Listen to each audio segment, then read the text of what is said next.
Hello, I'm Ian Kearns, and I'm going to tell you about the action research project I did for the University of Colorado at Denver. The focus of my project was Edcamps and trying to see if Edcamps are an effective form of professional development for teachers. So just real quick, what are Edcamps? They are unconferences, so not your traditional conference.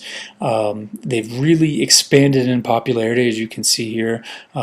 They're international now, and participants come in the morning of an ed camp, and a board is created by the participants saying, hey, I want to talk about this, I want to share about this, I would like help about this, and eventually the whole board is developed, and then people go into rooms at particular times and they have discussions and sharing sessions, and it's not really presentation based, it's much more of a group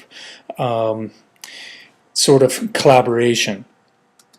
And so they're popular in part because of all of the collaboration and the sharing and the network that goes on. And when I attended my first ed camp, it sort of struck me as like, wow, this is really effective for me, but is this, in this sort of traditional term of effective professional development, does this count? Is this effective professional development? And so I did a literature review, and I found that there's a lot of research on the typical traditional professional development, and they break down into PD hitting 5 different things: that PD should be supportive, job embedded, instructional focus, collaborative, and ongoing. And so my research questions targeted this whole checklist, but also really targeted the ongoing part more than anything. So in other words, after people participated in an ed camp, how long and to what extent did their learning continue? What were they doing? And did it overlap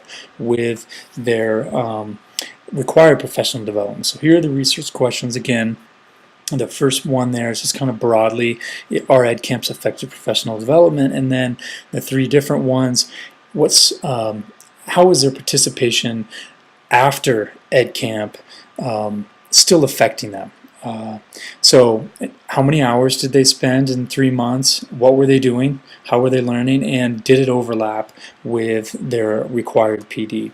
And the results were overwhelmingly ed camp learning is all 5 things. It's collaborative, it's instructional focused, job embedded, supportive. I could pull out from a survey the participant responses and tag each of their responses to at least one of these 5 categories. So again, delving a little bit deeper for the ongoing learning part, the first question was how many hours? 78% of them did 10 hours or more. In a course of 3 months. So pretty significant. That's about an hour a week if you were for required professional development. So pretty significant. The second question is, what are people doing? To what extent are they getting new ideas?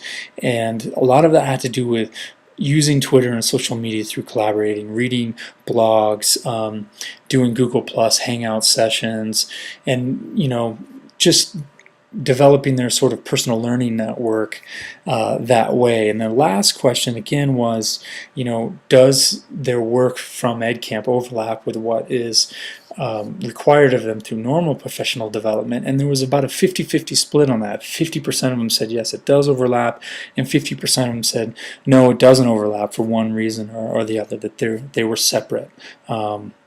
So the limitations of this study, there were just too few responses. I only had 10 responses. I was hoping for double or even triple that. The responses that I did receive often didn't necessarily answer the question in the way that I had hoped people would, meaning that they kind of just read the question wrong a little bit.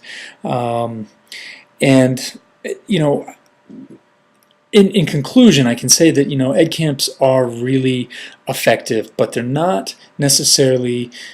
It almost isn't fair, at least at this point. I can't conclude to say that ed camps are effective the same way that required PD is effective according to that checklist. Just too few responses.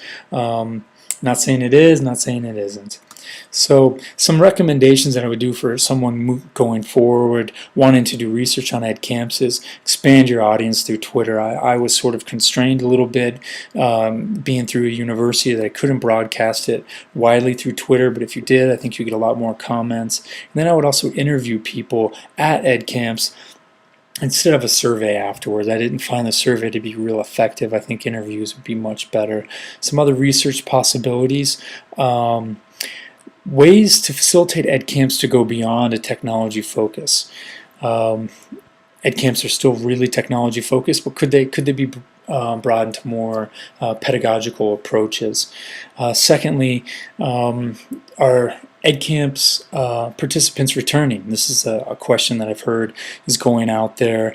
If they are, great. If they're not, why? And then maybe the third one's kind of getting at maybe the why part. If people aren't coming back, maybe there's a way that we can maintain the tenets of unconferences and Edcamps and yet still facilitate them in a way that causes people for their first or their second time to feel welcome and comfortable, maybe as a way to get the most out of Edcamps for each time that they attend, whether they're brand new or whether they're seasoned. So again, my name is Ian Kearns. You can reach me at iankearns@gmail.com, and on Twitter, Ian Kearns is my handle.